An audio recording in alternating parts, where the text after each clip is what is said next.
Hello and welcome to study buddy. मेरा नाम है अविनाश सिंह और हमारा आज का टॉपिक है नॉर्थ कोरिया। इसके फैक्ट और हिस्ट्री के बारे में आज हम लोग डिस्कस करेंगे। इसके साथ ही नॉर्थ कोरिया के साथ जो इंडिया का फॉरेन रिलेशंस है और इंडिया के फॉरेन रिलेशन के इम्प्लीकेशंस के बारे में भी हम लोग डिस्कस करेंगे। साथ ही नॉर्थ कोरिया का न्यूक्लियराइजेशन किस तरह से हुआ, नॉर्थ कोरिया किस तरह से एक न्यूक्लियर पावर बना और किस तरह से वो आज के टाइम में दुनिया के लिए खतरा बना हुआ है, इस बात पर भी चर्चा करेंगे। तो चलिए शुरू करते हैं। नॉर्थ कोरिया के फैक्ट और हिस्ट्री के बारे में सबसे पहले जानते हैं। नॉर्थ कोरिया तीन बड़े देशों के जंक्शन के बीच में बैठा हुआ है। जो पहला देश है चाइना, दूसरा रशिया और तीसरा यूएसए। चाइना जो है वो ये नहीं चाहता है कि कभी नॉर्थ कोरिया इतना ज़्यादा पावरफुल बन जाए कि उसके लिए खतरा हो जाए, क्योंकि नॉर्थ कोरिया अगर बहुत ज़्यादा पावरफुल बन जाता है तो हो सकता है कि वो एशिया रीजन में चाइना के इन्फ्लुएंस को भी कम कर सकता है, क्योंकि वो भी एक कम्युनिस्ट कंट्री है। इसके साथ ही वहाँ पर डिक्टेटरशिप है, तो डिक्टेटरशिप को कोई चैलेंज भी नहीं कर सकता है। ऐसा तो नहीं है कि कोई डेमोक्रेटिक कंट्री है और वहाँ पर वो किसी से उसको परमिशन लेने का जरूरत है, जब मन चाहे तब लड़ाई भी कर सकता है।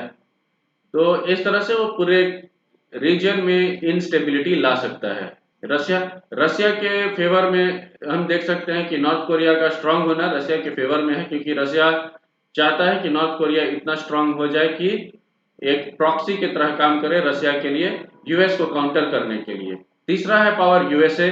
यूएसए कभी नहीं चाहेगा कि नॉर्थ कोरिया एक मेजर पावर बने, क्योंकि नॉर्थ कोरिया को यूएसए एक थ्रेट के रूप में देखता है to the security and stability of the region. देखेंगे कि करेंटली नॉर्थ कोरिया के पास 50 केजी प्लूटोनियम है, 50 केजीज ऑफ प्लूटोनियम, जिसके कारण कि नॉर्थ कोरिया के पास 10 न्यूक्लियर बॉम्ब्स बनाने की कैपेसिटी है। और इसके साथ वो क्या कर सकता है कि पूरे वर्ल्ड को टारगेट कर सकता है। हम देख रहे हैं कि नॉर्थ कोरिया अभी क्लेम करता है कि उसने इंटरकॉन्टिनेंटल बैलिस्टिक मिसाइल्स भी बना लिए हैं। साथ ही वो यूएस को हमेशा धमकी देते रहता है न्यूक्लियर मिसाइल्स दाग दाग के। तो इस कंडीशन में यूएसए कभी नहीं चाहेगा कि नॉर्थ कोरिया बहुत ज़्यादा पावरफुल बन जाए। और यूएसए ने नॉर्थ कोरिया को रोकने के लिए एक नॉर्थ कोरिया का डीन्यूक्लियराइजेशन करने का भी प्रस्ताव रखा है। ऐसा नहीं है कि नॉर्थ कोरिया के साथ कभी वार्ता करने की कोशिश नहीं की गई। नॉर्थ कोरिया के साथ 2018 और 2019 में यूएस के द्वारा बातचीत करने की कोशिश की गई, लेकिन ये बातचीत विफल रहा, उससे ज़्यादा कुछ हासिल नहीं हुआ। पहला जो वार्ता हुआ वो 2018 में सिंगापुर में हुआ था और दूसरा वार्ता हनोई में हुआ था 2019 में। हम देखेंगे कि ये जो डीन्यूक्लियराइजेशन का डील है, इसके बहुत सारे डायनेमिक्स हैं। पहला डायनेमिक्स की तो ये है कि यूएसए ये चाहता है कि लीबियन मॉडल पे नॉर्थ कोरिया का डीन्यूक्लियराइजेशन हो। ये लीबियन मॉडल क्या है? लीबियन मॉडल ये है कि जब कर्नल मुअम्मर गद्दाफी लीबिया में रूल कर रहे थे, उस समय यूएसए ने लीबिया का डीन्यूक्लियराइजेशन करवाया था। मुअम्मर गद्दाफी ने क्या किया था कि अपने सारे न्यूक्लियर आर्सेनल को डिस्ट्रॉय कर दिया था। लेकिन इसके साथ ही क्या हुआ कि अचानक से अरब स्प्रिंग रेवोल्यूशन, जो जिसके बारे में आप लोग जानते होंगे, अगर नहीं जानते होंगे तो जानते हैं, तो मैं इसके लिए अगला लेक्चर में डिस्कस करूंगा। मैं इसके लिए एक नया अलग से अरब स्प्रिंग के बारे में लेक्चर लेके आऊंगा। अरब स्प्रिंग हुआ, वहां पर अरब पेनिनसुला में रेवोल्यूशन हुआ, तो मुअम्मर गद्दाफी का तख्ता पलट हो गया और अंत में उन्हें मार दिया गया। और इस चीज को ध्यान में रखते हुए नॉर्थ कोरिया भी डर गया था और नॉर्थ कोरिया ने धमकी देना शुरू कर दिया कि नॉर्थ कोरिया तब तक कोई नेगोशिएशन नहीं करेगा जब तक कि अमेरिकन लीबियन मॉडल को त्याग नहीं देते हैं। नॉर्थ कोरिया लीबियन मॉडल पे डी न्यूक्लियराइजेशन करने के लिए तैयार नहीं था। और साथ ही अमेरिकन ये चाहते हैं कि नॉर्थ कोरिया पूरी तरह से डीन्यूक्लियराइज हो जाए, उसका पूरी तरह से डी आर्मामेंट हो जाए।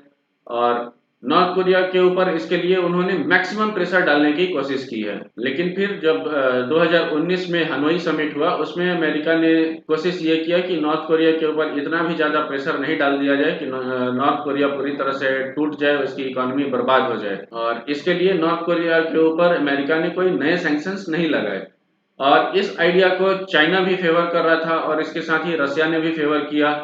लेकिन इसमें बहुत सारे ऐसे इश्यूज थे जो कि कभी सॉल्व नहीं हो पाए। नॉर्थ कोरिया हमेशा ये चाहता था कि डीन्यूक्लियराइजेशन तभी होगा जब यूएसए अपने न्यूक्लियर कैपेबल फोर्सेस को पूरी तरह से हटा लेता है उस रीजन से।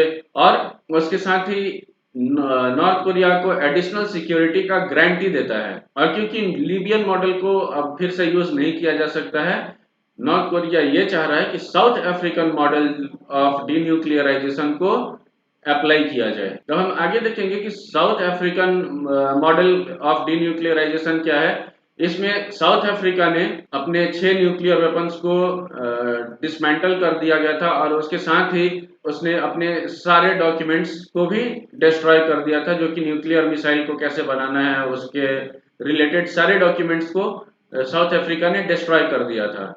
लेकिन उसके साथ ही साउथ अफ्रीका अभी क्या करता है कि न्यूक्लियर ग्रेड यूरेनियम वो रखा हुआ है। साथ साथ उसने इंटरनेशनल कम्युनिटी को इंस्पेक्शन करने का भी परमिशन दे रखा है। नॉर्थ कोरिया ने भी यही चाहा है कि डीन्यूक्लियराइजेशन के लिए वो तैयार हैं, लेकिन वो चाहते हैं कि अफ्रीकन मॉडल पे डीन्यूक्लियराइजेशन हो, परंतु जिस तरह से अफ्रीका ने इंटरनेशनल एजेंसीज के द्वारा इंस्पेक्शन को अलाउ किया था, उस तरह से नॉर्थ कोरिया कोई इंस्पेक्शन नहीं होने देना चाह रहा है अपने देश में। तो अगर ये साउथ अफ्रीकन मॉडल को अप्लाई किया जाता है तो नॉर्थ कोरिया के पास लॉन्ग रेंज मिसाइल्स तो नहीं होंगे, लेकिन north Korea short range missiles को जरूर मेंटेन करके रखने की कोशिश करेगा। और इसी के हिसाब से अगर देखा जाए तो शॉर्ट रेंज मिसाइल्स के दम पे नॉर्थ कोरिया एक नया पाकिस्तान के रूप में उभर के आएगा, जो कि इस रीजन में एक नए न्यूक्लियर पावर को जन्म दे देगा। इसके साथ ही आप समझ सकते हैं कि किस तरह का एक नया खतरा हमारे कॉन्टिनेंट पे पूरे वर्ल्ड के लिए आ जाएगा। लेकिन नॉर्थ कोरिया अभी डिस्ट्रक्शन के लिए न्यूक्लियर मिसाइल्स नहीं चाहता है, ये ऐसा नॉर्थ कोरिया का कहना है। नॉर्थ कोरिया ये बोल रहा है कि उसे अपनी सेफ्टी और सिक्योरिटी के लिए न्यूक्लियर मिसाइल्स चाहिए और उससे वो शांति कायम रखना चाहता है। और इस मैटर में हम देख सकते हैं कि नॉर्थ कोरिया और पाकिस्तान के मॉडल में जो डिफरेंस है, पाकिस्तान रीजन में इंस्टेबिलिटी क्रिएट करने के लिए न्यूक्लियर मिसाइल्स को रखना चाह रहा है, लेकिन नॉर्थ कोरिया अपने लिए सेफ्टी और सिक्योरिटी के लिए न्यूक्लियर मिसाइल्स रखना चाहता है। वो शांति के लिए न्यूक्लियर मिसाइल्स रखना चाहता है। ये भी हो सकता है कि ये बहुत बड़ा झांसा हो। नॉर्थ कोरिया के ऊपर भरोसा किया नहीं जा सकता है, क्योंकि वो एक डिक्टेटरशिप कंट्री है। और साथ ही हम किंग जोंग उन के मिजाज के बारे में भी जानते हैं, वो किस तरह से क्रूर हरकतें किया करते हैं। अब देखेंगे नॉर्थ कोरिया और इंडिया का क्या स्ट्रेटेजिक इंटरेस्ट है। इस मामले में इंडिया ने भी कहा है कि नॉर्थ कोरिया अगर एक न्यूक्लियर कंट्री बनता है, उसके न्यूक्लियराइजेशन से पूरे रीजन में स्टेबिलिटी को खतरा है, साथ ही इंडिया के सॉवरेनिटी और सिक्योरिटी को भी खतरा है। हाल ही में हम लोग देखा था कि जब कोरोना का टाइम आया तो नॉर्थ कोरिया ने भारत से असिस्टेंस मांगा था और भारत भी देने के लिए तैयार था।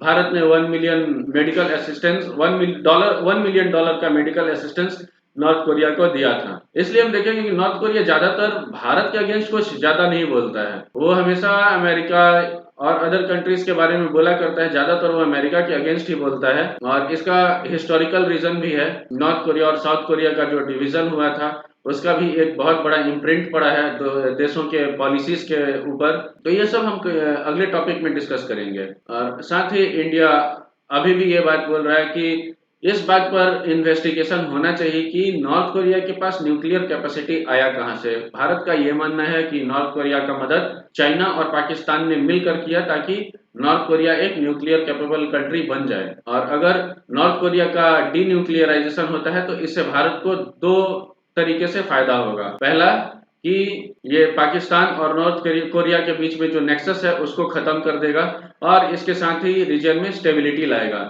दूसरा कि ये भारत के लिए एक नया विंडो खोल देगा, जिसके कारण यहाँ पर ट्रेड और कॉमर्स बढ़ सकता है नॉर्थ कोरिया और भारत के बीच में। इससे भारत को ये भी फायदा हो सकता है कि देखिए, जैसे कि भारत और नॉर्थ कोरिया के बीच में अच्छे ट्रेड रिलेशंस हैं।